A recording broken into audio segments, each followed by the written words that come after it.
Assalamu alaikum everyone. I hope you guys are doing great. Welcome to Friends Preparatory Academy. Welcome to our online session for the preparation of FPSC or PPSC or any competitive exams that you want to supposed to give.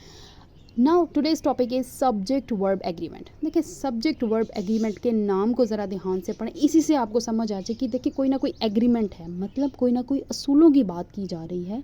अब वो असूल किसके दरमियान है? वो हमारे subject और verb के दरमियान है। देखिए सब्जेक्ट और वर्ब जो है ये एक बहुत इंपॉर्टेंट पार्ट है आपके सेंटेंस का। सब्जेक्ट बदलता रहेगा, कभी नाउन आ जाएगा, कभी प्रोनाउन आ जाएगा, लेकिन उसके हिसाब से आपको वर्ब बड़े ध्यान से इस्तेमाल करना पड़ता है। ये एक एग्रीमेंट है, ये एक मुआहदा है, और अगर इस मुआहदे के कुछ असूलों पर अमल ना किया गया तो आपका पूरा स्ट्रक्चर जो है वो ख़राब हो जाएगा। आपको इनके रूल्स पता होने चाहिए। Today's topic is correction of noun. हम प्रोनाउन के बारे में पढ़ेंगे कि प्रोनाउन के रूल्स क्या क्या हैं आपके पास। उससे पहले आपको पता होना चाहिए कि प्रोनाउन है क्या चीज़। देखिए प्रोनाउन जो है वो नाउन से जो है रिलेट कर रहा है। प्रोनाउन नाउन किसी भी चीज़ का नाम होता है, जगह का नाम है, इंसान का नाम है, और अगर हम बार बार वो नाम नहीं इस्तेमाल करना चाह रहे तो उसकी बजाय हम अगर लड़की है तो शी यूज़ कर लेते हैं, लड़का है तो ही यूज़ कर लेते हैं, नॉन लिविंग थिंग है तो इट यूज़ कर लेते हैं, ज़्यादा लोग हैं तो दे यूज़ कर ले। अब ये ही, शी, इट जितनी भी चीज़ें हैं ये जो है आपके प्रोनाउंस हो जाते हैं। करेक्शन ऑफ प्रोनाउन आज का टॉपिक बेसिकली है कि प्रोनाउंस का एग्रीमेंट वर्ब के साथ क्या है, प्रोनाउंस को किस तरह आप सब्जेक्ट में हैंडल कर सकते हो, सब्जेक्ट के साथ आप उसको सेंटेंस में किस पोजीशन पे रख सकते हो। Very very important. पहला रूल है हमारे पास, pronoun must agree in numbers with the noun it refers to. कहता है कि अगर तो आपका प्रोनाउन सिंगुलर है तो आप उसी हिसाब से अपना प्रोनाउन लगाएंगे। अगर ही है तो हिज लगा रहे हैं, शी है तो हर लगा रहे हैं, दे है तो आप देयर ही लगाएंगे। इनका बहुत ख्याल रखना ज़रूरी है, आप इनको बिल्कुल भी चेंज नहीं कर सकते। फर्स्ट रूल इज़ कि आपका जो प्रोनाउन है वो अग्री करना चाहिए नंबर ऑफ द नाउन के, एक है, दो है, लड़का है, लड़की है, उस हिसाब से आप इसको पुट कर दोगे। एंड द सेकेंड आपके पास आ जाता है when pronoun are more than two. भाई सेंटेंस है, अब उसमें एक या दो, कभी कभी दो से ज़्यादा प्रोनाउन आ सकते हैं। ये सबसे अहम आपका रूल है कि अगर आपके पास दो या दो से ज़्यादा प्रोनाउन आ जाते हैं, पहले तो आपको ये बात जानने की ज़रूरत है फर्स्ट पर्सन, सेकंड पर्सन और थर्ड पर्सन प्रोनाउन क्या होता है। देखिए फर्स्ट पर्सन होता है आई, वी, सेकंड पर्सन होता है यू, एंड थर्ड पर्सन होता है आपका ही, शी, इट, दे, या कोई सिंगुलर नेम आ जाए। अब उसके हिसाब से चलते हैं, पता चल गया हमें कि कितने जो हैं उसके पर्सन प्रोनाउन होते हैं। तो अगर तीन आ जाते हैं, तीनों एक साथ आ गए, चलो दो आ गए, तो उसका कुछ रूल है चलने का। वो कहता है कि फॉर गुड एक्शंस, अगर तो आप कोई अच्छी बात कर रहे हो तो 2-3-1 रूल इज़ 2-3-1। 2 मतलब पहले आएगा सेकंड पर्सन प्रोनाउन, फिर आएगा थर्ड पर्सन प्रोनाउन, फिर आएगा फर्स्ट पर्सन प्रोनाउन। और अगर बैड कोई काम है या कोई नेगेटिविटी है सेंटेंस में तो उसके लिए 1-3-2 का रूल इस्तेमाल करेंगे। अब इसको जो है जानने के लिए एक छोटी सी एग्जांपल देती हूँ आपको। अगर तो कोई अच्छा काम करने जा रहे हैं, तीन आप प्रोनाउन रखें, एक मैं हूँ, एक सामने बैठा यू है, और तीसरी मेरी फ्रेंड है, अभी आई नहीं है तो वो शी है। अब देखिए 3 पर्सन प्रोनाउन आ गए हैं इसमें, मैं हूँ, और सेकंड जो मेरे सामने है यू है, और जो अभी आई नहीं है वो शी है क्योंकि अभी आई नहीं है। तो 3 पर्सन मेरे पास हैं और हम तीनों जा रहे हैं किसी की मदद करने, किसी गरीब की मदद करने जा रहे हैं।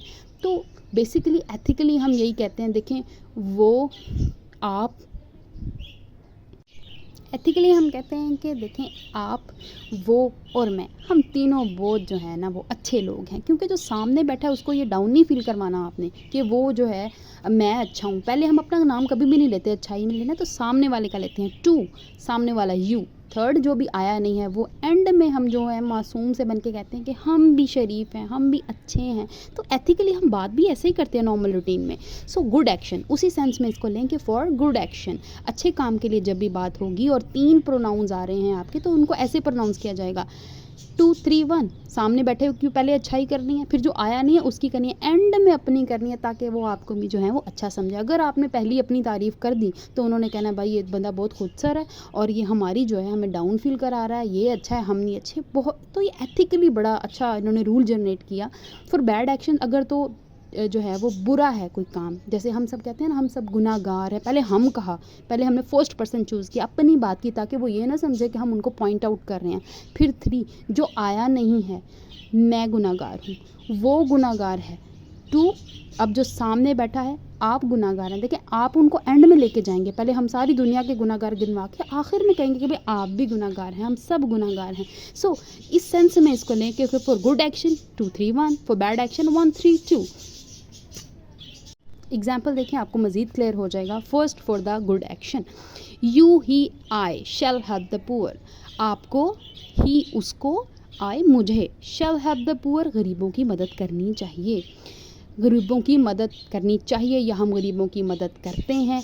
आई ही यू विल टेल अ लाई, आई हम सब झूठ बोलेंगे, आई मैं झूठ बोलूँगा, ही जो अभी आया नहीं है वो झूठ बोलेगा, थर्ड पर्सन है, एंड यू जो सामने बैठा है आप विल टेल, हम झूठ बोलेंगे, उसको एंड में कहना है ताकि उसको बिल्कुल भी जो है वो बुरा ना लगे एथिकली।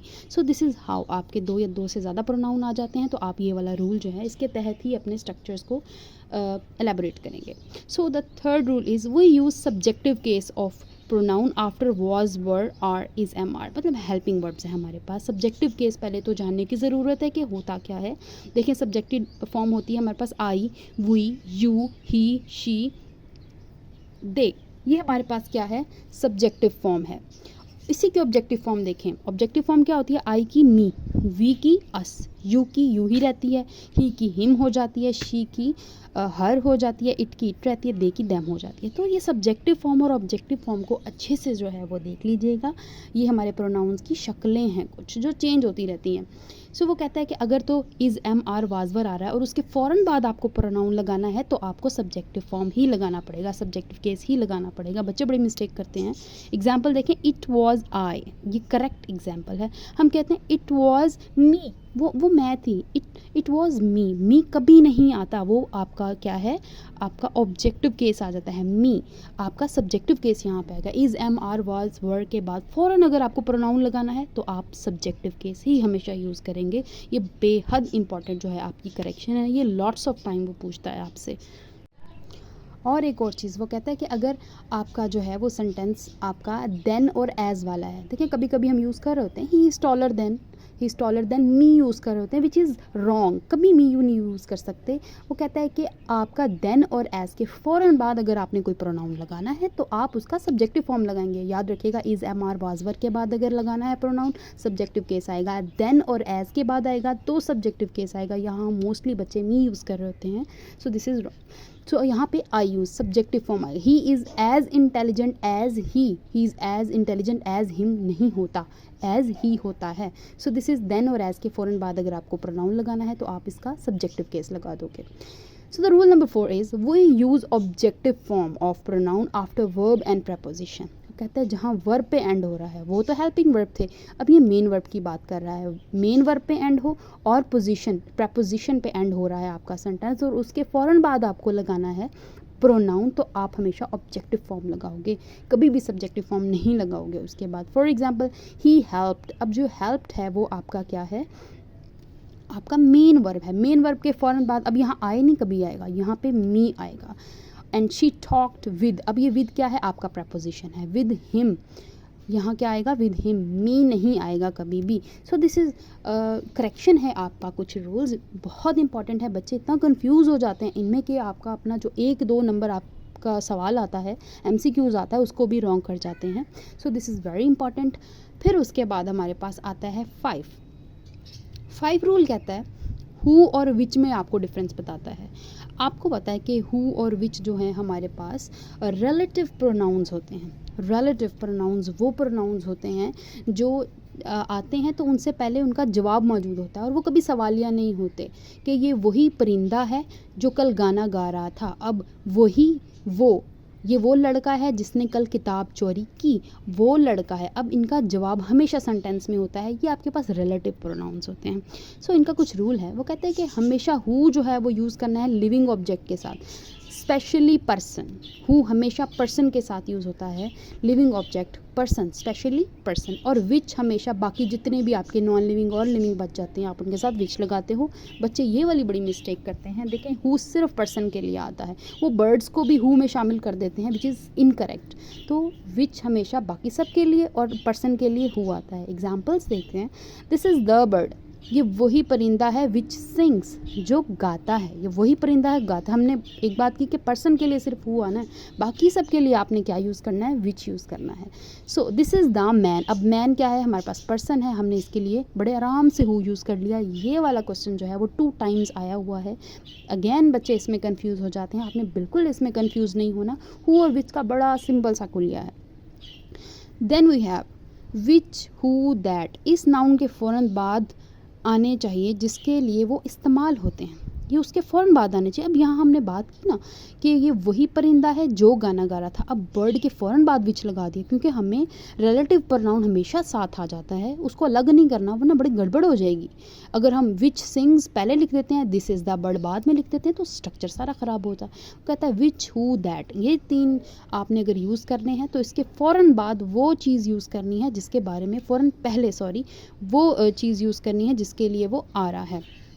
आपका नाउन मतलब पहले होना चाहिए, आपका हु विच दैट बाद में होना चाहिए। अगर who which that, so I want a teacher who is over 50। मैं टीचर चाहता हूँ हु इज़ ओवर 50, जो 50 साल की हो या 50 साल का हो। अब हु के फ़ौरन पहले आ गया है टीचर, ये हमारा नाउन है। तो नाउन जिसको वो क्वालिफाई कर रहा है, हु किसके लिए यूज़ हो रहा है, टीचर के लिए, उसको टीचर चाहिए, आई के लिए यूज़ नहीं हो रहा, तो टीचर जो है उसके फ़ौरन पीछे आएगा। सो आप अगर ये पहले लिख देते हो who is over 50 I want a teacher, वो सारा गलत हो जाएगा, सारा का सारा मीनिंग चेंज हो जाएगा। तो वो कहता है हु विच दैट अगर रिलेटिव प्रोनाउन के लिहाज से लगाना है, आपने सवालिया नहीं है, रिलेटिव प्रोनाउन है, तो आपने उसके फ़ौरन बाद लगाना है जिसकी वो बात कर रहा है, वरना वो गलत हो जाएगा। ये लास्ट आई गेस FPSC का पेपर था, उसके में ये बात आई थी, इसमें ये क्वेश्चन आया था। One thing more, 7th part है हमारा, each, every, either, any one, neither, none, someone. ये वर्ड ऐसे हैं, वेरी इंपॉर्टेंट, ये वर्ड ऐसे हैं कि आप इनको कभी प्लूरल नहीं करते, आप इनके साथ हमेशा सिंगुलर यूज़ करते हो, हमेशा सिंगुलर यूज़ करते हो। आप इसके साथ अगर प्रोनाउन यूज़ कर रहे हो तो सिंगुलर करोगे, आप इसके साथ वर्ब यूज़ कर रहे हो तो आप सिंगुलर करोगे, क्योंकि ये इनको देखने में जो भी समझें, लेकिन ये होते हमेशा सिंगुलर हैं। हम अक्सर क्लास में बोल रहे होते हैं everyone has a pen, everyone has a piece, किसी के पास। अब देखिए वो किसी, मुखातिब हम पूरी क्लास से हैं, लेकिन जो किसी हमें चाहिए वो होगा एक ही। हम कहेंगे कोई बच्चा जाए बाहर से पानी लेके आए, अब मुखातिब हम पूरी क्लास से हैं, लेकिन हमें जो पानी ला के देगा बच्चा वो एक ही होगा। सो इनके इनर सेंस के जो मीनिंग होते हैं वो हमेशा सिंगुलर ही होते हैं। सो एग्जांपल देखते हैं, give each his favourite toy, हर किसी को उसका जो है वो फेवरेट टॉय दे दो। अब हर किसी मतलब एक एक को उसका फेवरेट टॉय दे दो। समवन हैज़, अब देखिए हमने हैज़ यूज़ किया है, someone has a red purse, किसी के पास जो है वो रेड पर्स है। तो ये हमारे पास जो होते हैं इंडेफिनिट प्रोनाउन होते हैं बेसिकली, जो क्लियरली पॉइंट आउट नहीं करते, ही, शी, इट, ये वो नहीं, वो पता नहीं असल में चल रहा होता कि वो पॉइंट आउट किसको कर रहे हैं, लेकिन जिसको भी कर रहे होते हैं वो होते आपके सिंगुलर ही हैं। समवन हैज़, हमने क्या लगाया है, हमने अपना हेल्पिंग वर्ब जो है वो सिंगुलर लगाया, हैज़ अ रेड पर्स, उसके पास रेड पर्स है। अब हमने रिसेंटली पढ़ा कि आपका जो indefinite pronoun neither, each, every, anyone, neither, none, someone जितने भी होते हैं हमेशा सिंगुलर होते हैं। सो अब यहाँ पर जो है कुछ रूल्स आपको मज़ीद क्लियर किए गए हैं। नीदर और नन, नीदर और, नीदर असल में होता है ना ये ना वो, नीदर नॉर यूज़ करते हैं हम, ना तो हमें ये बच्चा चाहिए ना तो हम वो बच्चा चाहिए, ना तो हमें ये चीज़ चाहिए ना तो हमें वो चीज़ चाहिए। ईदर और होता है कि या तो हमें ये चीज़ चाहिए या तो हमें ये चीज़ चाहिए। अब कुछ रूल है नीदर और नन का। नीदर कहते हैं, वो कहते हैं नीदर आपने यूज़ करना है, इज़ यूज्ड फॉर 2 पर्सन और थिंग, कोई भी चीज़ या बंदे हैं दो, उन दो के लिए हमेशा नीदर यूज़ करता है, ना तो ये ना तो वो। नन कहता है is used for more then 2 persons, कि आपने वहाँ नन नहीं यूज़ करना चाहिए। अब इसका भी मतलब नहीं है इनमें से कुछ भी नहीं, इनमें से कुछ भी नहीं, नन ऑफ दैम। तो अब ये कहते हैं कि ये 2 या 2 से ज़्यादा बंदों के लिए हमेशा यूज़ होता है। नीदर हमेशा 2 पर्सन्स के लिए यूज़ होता है, नन हमेशा जो है वो 2 से ज़्यादा लोगों को रिजेक्ट करने के लिए। मोस्टली ये वर्ड रिजेक्टेड वर्ड है कि नहीं, इनमें से कोई भी नहीं, तो वो 2 से ज़्यादा लोगों के लिए इस्तेमाल होता है। एग्जाम्पल देखते हैं, नीदर ऑफ दीज 2 बॉयज़। अब देखिए यहाँ 2 आया है तो आपको श्योर होना चाहिए कि यहाँ नीदर ही आएगा, 2 आया है तो नीदर आएगा। Neither of these 2 boys was a player, इनमें से, अब है ये सिंगुलर, ये नोट कीजिएगा, वॉज लगा हुआ है बाकायदा तौर पर कि नीदर है, कोई फ़र्क नहीं पड़ता, ना तो ये ना तो वो, हमने चूज़ अंदर का जो चूज़ करना है वो होगा कोई ना कोई सिंगुलर ही, लेकिन अब दो हैं, उन दोनों में से चाहिए हमें एक ही, तो हमारे पास आएगा वॉज ही आएगा। पीछे पढ़ चुके हैं कि ये सिंगुलर हैं, ये वर्ड सिंगुलर ही रहते हैं। Neither of these two boys, दोनों लड़कों में से कोई भी नहीं, वाज अ प्लेयर, दोनों लड़कों में से कोई भी प्लेयर नहीं है। None of them was a player, इन सब में से, नन ऑफ देम मतलब ज़्यादा के लिए यूज़ हो रहा है। None of them was a player, इन सब में से कोई भी प्लेयर नहीं है। इन दोनों लड़कों में से कोई भी प्लेयर नहीं है, इन सब में से कोई प्लेयर नहीं है। So neither is used for two person और things and none is used for more than two. Either भी सेम इसी तरह, ईदर होता है, ईदर के शायद ये, इनमें से एक, ईदर और यूज़ करते हैं हम, या ये या वो। Either is used for two person और थिंग, ये किसी भी चीज़ को एक्सेप्ट करते हैं या उसको सिलेक्ट कर रहे होते हैं। कहता है ये हमेशा दो लोगों के के लिए यूज़ होगा। Any one is used for more than two person. अब पूरी क्लास में से जब मैं कह रही हूँ कि आप सब में से किसी के पास पेन है तो मैं एनी वन यूज़ करूँगी। अगर मेरे पास दो बच्चियाँ खड़ी हुई हैं तो मैं कहूँगी either of you has a pen, either of you has a pen. अब मैं ईदर यूज़ करूँगी। So either of these two boys was a player, इन दोनों लड़कों में से एक प्लेयर है। Any one of them was a player, इनमें सारों में से कोई एक प्लेयर है। सो याद रखिएगा, रहेंगे ये सिंगुलर ही। इनका जो इनर वर्ब के साथ एक एग्रीमेंट है, जो मुहायदा है, वो सिंगुलर ही रहेगा, वो चेंज नहीं हो सकता। लेकिन हाँ, उन सब में से, जैसे मैंने एग्जांपल दिया, पूरी क्लास में से एक को उठाना है तो एनी वन, दो लोगों में से एक को लेना है तो either, each other. The last is each other, ये भी बड़ा इंपॉर्टेंट है। ईच अदर मतलब फॉर टू पर्सन और थिंग, ईच अदर कहते हैं अगर दो लोग एक दूसरे से नफरत करते हैं, अब दोनों एक दूसरे से नफरत कर रहे हैं, इसको बोलते हैं रेसिप्रोकल प्रोनाउन। रेसिप्रोकल प्रोनाउन, जो भी एक्शन हो रहा है वो दोनों पर हो रहा है। वन एंड अदर यूज़ करते हैं दो से ज़्यादा। अब जो भी एक्शन होगा, वो तीन है तो तीनों पे एक्शन हो रहा है, वो चार हैं तो चारों पे एक्शन हो रहा है, ठीक है। वो आपका एक्शन अच्छा है, हेट है, लव है, whatever it is. Each other for two person, two brothers love each other. अब हमने जो है वो two brother love each other, दो भाई एक दूसरे से प्यार करते हैं। वन एंड अदर, दो से ज़्यादा हो जाएं, ये लास्ट पोर्शन में आया हुआ था। ये लास्ट क्वेश्चन जो है वो, ये लास्ट पार्ट आपका PPSC के जो पास्ट पेपर्स हैं उसमें ये मौजूद है। For two more than two persons, little children love one and other. Little children मतलब छोटे छोटे बच्चे। अब देखिए, वो बच्चे मेंशन नहीं है कि दो में, इसका मतलब दो से ज़्यादा हैं, बहुत सारे हैं। लव ईच अदर, सब एक दूसरे से प्यार करते हैं। अब ये दो से ज़्यादा के लिए हम वन एंड अदर यूज़ करेंगे। सो ये हैं हमारे प्रोनाउंस के रूल्स कि एग्जैक्टली आपको प्रोनाउन को हैंडल किस तरह करना है। आपने प्रोनाउन का जो एक एग्रीमेंट है उसको किस तरह आपने सेंटेंसेस में यूज़ करना है, और ये बेहद इम्पॉर्टेंट है। और आई होप कि आपको आज का लेक्चर अच्छे से समझ आया होगा, बिकॉज़ ये काफ़ी इम्पॉर्टेंट लेक्चर था। अगर स्टिल आपको जो है वो मज़ीद इन्फॉर्मेशन की ज़रूरत है, अगर कोई चीज़ समझ नहीं आई है, आपकी कोई क्यूरी है, तो आप जो है वो हमारे व्हाट्सएप नंबर पे कांटेक्ट कर सकते हो। आपका जो है, आपकी जो भी क्यूरीज़ हैं उनका रिप्लाई किया जाएगा, आपके जो भी क्वेश्चंस हैं आपको उनका जवाब फॉरवर्ड कर दिया जाएगा। और अगर आप, कुछ बच्चे होते हैं जो परमानेंटली लेक्चर्स लेना चाहते हैं, जो एक क्लास ज्वाइन करना चाहते हैं, जो चाहते हैं कि रेगुलर बेसिस पे उनको बताया जाए कि अब आपका ये पोर्शन करने वाला है, अब ये करें, टेस्ट सेशन लिए जाएं, तो आप हमारा जो है व्हाट्सएप ग्रुप ज्वाइन कर सकते हो। प्रॉपरली जो है आपको क्लासेस दी जाएंगी, प्रॉपरली आपको लेक्चर्स दिए जाएंगे। आपको जो है वो तकरीबन हर लेक्चर दिया जाएगा, उसके बाद उसका टेस्ट लिया जाएगा। आपको कोई इशू है तो उसको रिजॉल्व किया जाएगा, और उसके बाद आपका एक मंथली एनालिसिस बनेगा कि आप जो है वो किस रेप्यूट पे पहुंच चुके हैं, आपकी कितनी प्रिपरेशन हो चुकी है, आपको मज़ीद कितनी एफर्ट की ज़रूरत है। तो आप हमारा जो है वो व्हाट्सएप ग्रुप ज्वाइन कर सकते हो, आपको पूरी डिटेल यहाँ पे अवेलेबल होगी। Thank you so much for today's lecture.